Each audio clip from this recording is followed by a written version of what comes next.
Hello everyone, আসসালামু আলাইকুম। This is Fardin Wahid Arnab, life of Fardin চ্যানেলে আপনাদের স্বাগতম।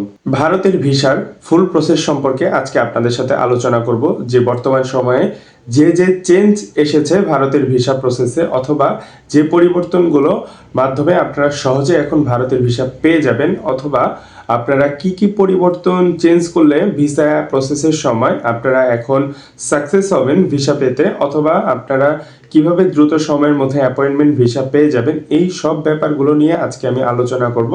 ভারতের সব ক্যাটাগরির ভিসা, মানে medical visa, double entry visa, student visa অথবা ট্যুরিস্ট ভিসা, যেটি বলেন না কেন, এগুলো নিয়ে আজকে পুরো ভিডিওতে আলোচনা করব। না টেনে পুরো ভিডিওটি অবশ্যই দেখবেন। আর হ্যাঁ, আমার চ্যানেলটি সাবস্ক্রাইব করে না থাকলে সাবস্ক্রাইব করে দিবেন। আর হ্যাঁ, আরেকটি কথা, ভারতের ভিসা সংক্রান্ত যদি কেউ কোনো জটিলতায় পড়ে থাকেন, হয়তোবা অনেকেই জানেন এখানে যে আমি সবাইকে একদম প্রপারলি হেল্প করছি এই ভারতের ভিসা সংক্রান্ত ব্যাপারে। ভিসা নিয়ে যাদের জটিলতা আছে, অথবা ভিসা নিয়ে প্রবলেমে পড়তেছে, অথবা দালালের কাছে যাচ্ছে, সে অনেক টাকা চাচ্ছে, সেসব ব্যাপার নিয়ে আজকে আমি সমাধান দিব। আর অবশ্যই আমার ফেসবুকে নক করবেন যদি ভারতের ভিসা সংক্রান্ত কোনো সমস্যায় পড়ে থাকেন। সবাইকে আমি একদম প্রপারলি হেল্প করব, কিভাবে কি করবেন আপনারা, কি ওয়েতে আগাবেন বা কি ওয়েতে আগালে আপনারা সহজেই ভারতের ভিসা পেয়ে যাবেন, এই ব্যাপারগুলো আমি সবাইকে বলে দিব, প্রপার গাইডলাইন দিয়ে দিব। তাহলে আল্লাহর রহমতে আর ভারতের ভিসা নিয়ে কারো কোনো প্রবলেমে পড়তে হবে না।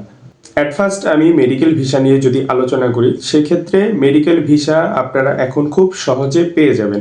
আমি যেই সমস্যাটি ম্যাক্সিমাম ক্লায়েন্টের মধ্যে দেখতে পাই, সেটি হলো আমাকে ইন্ডিয়ার একটা হসপিটালের ইনভাইটেশন অথবা অ্যাপয়েন্টমেন্ট এনে দেয়। ম্যাক্সিমাম ক্লায়েন্টরা আমাকে ইনভাইটেশন এনে দিতে পারে না, তারা অ্যাপয়েন্টমেন্ট এনে দেয়, তারা ইনভাইটেশনের ব্যাপারে তাদের কোনো আইডিয়া নেই। আমি একটা কথা আগেও বলেছি, এখনও বলতে চাই, সবসময় এটি আপনারা খেয়াল করবেন।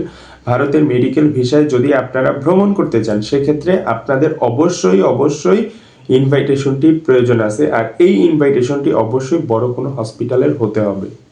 আপনারা যদি বড় কোনো হসপিটাল থেকে ইনভাইটেশনটি নিয়ে প্রসেস করেন, পরবর্তীতে আপনারা খুব সহজে ভিসা পেয়ে যাবেন। কারণ আপনাদের যে ইনভাইটেশন আর অ্যাপয়েন্টমেন্ট বড় কোনো হসপিটাল থেকে দিবে, আমি কয়েকটা নাম উল্লেখ করতে চাই এক্ষেত্রে। Apollo hospital, Narayana health hospital, এইসব হসপিটাল থেকে আপনারা খুব সহজে ইনভাইটেশন অ্যাপয়েন্টমেন্ট কালেক্ট করতে পারবেন। এই ইনভাইটেশন অ্যাপয়েন্টমেন্ট দিয়ে আপনারা যখন প্রসেস করবেন, তখন আপনাদের কাছে যে ইনভাইটেশনটি তারা প্রোভাইড করবে, সাথে সাথে সেই ইনভাইটেশনটি তারা হাই কমিশনে আপডেট করে দেয়।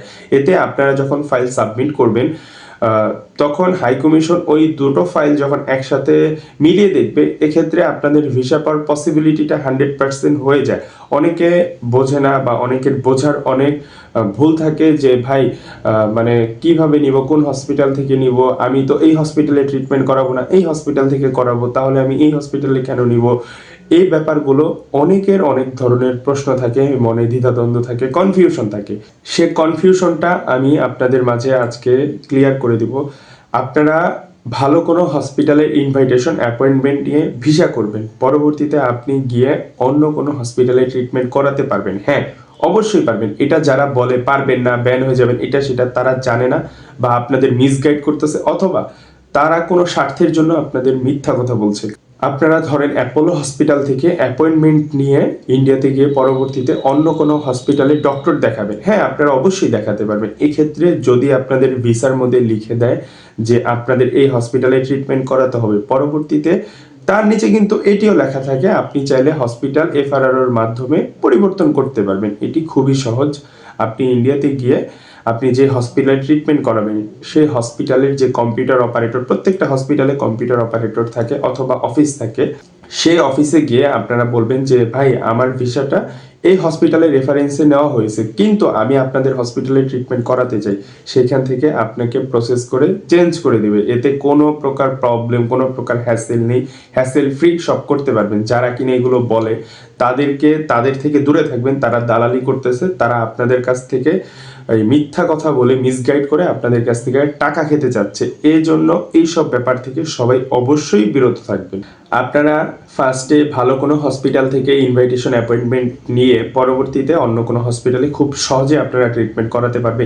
এই নিয়ে যদি কারো কোনো অতিরিক্ত আরও প্রশ্ন থাকে অথবা বোঝার অসুবিধা থাকে অবশ্যই আমাকে ফেসবুকে নক দিবেন। আমার ফেসবুক লিঙ্কটি ডিসক্রিপশন বক্সে দেওয়া থাকবে, নাহলে আমাকে কমেন্ট করে জানাবেন। আমি হয়তোবা সবার ফেসবুকে রিপ্লাই দিতে পারি না, কারণ প্রতিনিয়ত আমার 100 থেকে 120 জনের মেসেজ আমার হ্যান্ডেল করতে হয়।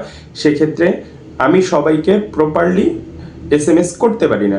সেক্ষেত্রে আমাকে কমেন্ট করবেন, আমার বুঝতে সুবিধা হয়। আমার ফেসবুকে ফ্রেন্ড রিকোয়েস্ট পাঠিয়ে অথবা ফলো দিয়ে আমাকে আপনারা মেসেজ করবেন, এক্ষেত্রে আমার বুঝতে সুবিধা হবে যে আমাকে মেসেজ করেছেন।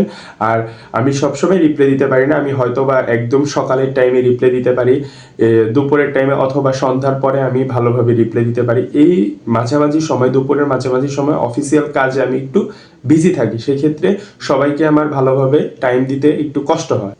আর প্রচুর পরিমাণে মেসেজ কল আসার কারণে আমি প্রপারলি সবার সাথে কমিউনিকেশন করতে পারি না। আর অবশ্যই আমার সাথে আপনি যদি ফেসবুকে মেসেজ দিয়ে না পান, আমাকে একবারের জায়গায় একাধিকবার মেসেজ করতে পারবেন, কোনো সমস্যা নেই। আমি যখন ফ্রি হব আপনাদের রিপ্লাই দিয়ে দিব। যাদের কল আমি ধরতে পারি না তারা অবশ্যই আমাকে একটি ভয়েস দিয়ে রাখবেন, জানি আমি বুঝে তাদেরকে খুব সুন্দরভাবে রিপ্লাই করে দিতে পারি।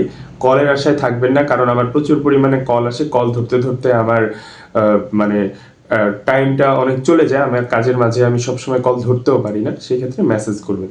এন্ট্রি ভিসা বা ফ্যামিলি ভিসা সম্পর্কে আমি আজকে যেটি বলতে চাই, এন্ট্রি ভিসা বা ফ্যামিলি ভিসা আপনারা এখন খুব সহজে পেয়ে যাবেন, কারণ আগের তুলনায় এখন এন্ট্রি ভিসা, ফ্যামিলি ভিসা অনেক অনেক গুণ বাড়িয়ে দেওয়া হয়েছে। এটি হয়তোবা আপনারা নিজ চোখে দেখেছেন, যারা কিনা যমুনা ফিচার মানে ঢাকার মধ্যে যমুনা ফিচার পার্ক মানে বলতে চাচ্ছি আইভেক্স সেন্টার ফেস করছেন, তারা স্বচক্ষে এটি পরিদর্শন করতে পারছেন যে আপনাদের এখন ভিসা দেওয়ার পরিমাণ অনেক বেড়েছে।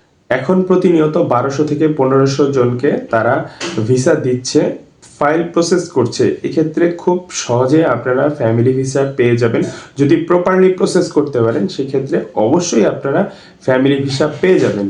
আর হ্যাঁ, এইসব ভিসা সংক্রান্ত ব্যাপারে অবশ্যই দালালদের থেকে দূরে থাকবেন। তারা আপনার কাছ থেকে 5000, 10,000, 20,000 যার কাছ থেকে যা নিতে পারে এইসব বলে আপনাদের কাছ থেকে তারা টাকা নিবে, অথচ আপনাদের এই প্রসেস করতে কোনো প্রকার টাকা লাগে না। আপনাদের খুব সীমিত পরিমাণ সার্ভিস চার্জ দিয়েই এই প্রসেসগুলো আপনারা করতে পারবেন খুব সহজে।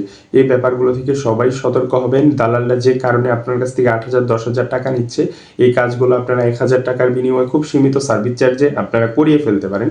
ভারতের ভিসা যদি কারো কোনো বুঝতে অসুবিধা থাকে, যে কোনো visa, double entry, entry, family, tourist visa সম্পর্কে, তাহলে অবশ্যই আমাকে ফেসবুকে নক করবেন। ডিসক্রিপশন বক্সে লিঙ্কটি দিয়ে দিব, আমাকে কমেন্ট করে জানাবেন। আজকে এই পর্যন্তই। ভিডিওটি ভালো লেগে থাকলে অবশ্যই সাবস্ক্রাইব করতে ভুলবেন না। আর হ্যাঁ, লাইক দিয়ে শেয়ার করে সাথে থাকবেন। ধন্যবাদ সবাইকে।